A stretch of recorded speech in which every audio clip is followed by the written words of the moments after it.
शहर के कोने पर एक पुराना हॉस्पिटल था जहां रात के वक्त अजीब अजीब बातें होती थी। लोग कहते थे कि हॉस्पिटल के 3rd फ्लोर पर रूम नंबर 13 में कभी कोई पेशेंट ज्यादा देर नहीं रुकता। एक रात अली नाम का एक नया सिक्योरिटी गार्ड वहां ड्यूटी पर आया।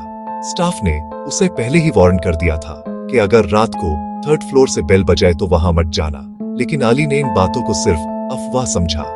रात 2:30 बजे हॉस्पिटल बिल्कुल खामोश था कि अचानक सिक्योरिटी डेस्क पर एक बेल बजती है और मॉनिटर पर लिखा होता है room 13 call button pressed. Ali हैरान हो जाता है क्योंकि उस रूम में कोई पेशेंट नहीं था। फिर भी वो फ्लैशलाइट लेकर 3rd फ्लोर की तरफ चल पड़ता है। कॉरिडोर अंधेरा होता है और लाइट्स कभी जलती कभी बैंड होती हैं। जब अली रूम 13 के पास पहुंचता है तो दरवाजा हल्का सा खुला होता है और अंदर से मशीन की बीप की आवाज आ रही होती है।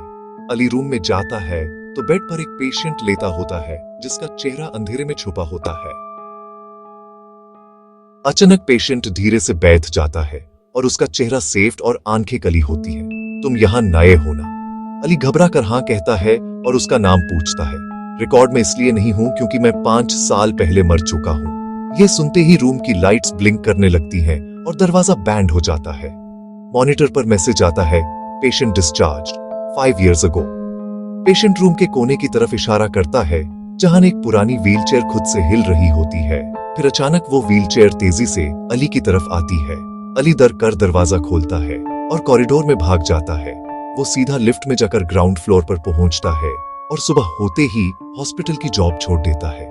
जब डॉक्टर्स रिकॉर्ड्स चेक करते हैं तो पता चलता है कि रूम 30 में वाकई 5 साल पहले एक पेशेंट की डेथ हुई थी। सबसे ज्यादा डरावनी बात यह थी कि सीसीटीवी फुटेज में अली के पीछे एक और शैडो भाग रही थी जबकि उसके पीछे कोई नहीं था। उस दिन के बाद हॉस्पिटल ने रूम नंबर 13 को हमेशा के लिए बैंड कर दिया, लेकिन स्टाफ आज भी कहता है कि कभी-कभी रात 3 बजे 3rd फ्लोर से अब भी कॉल बेल बजती है।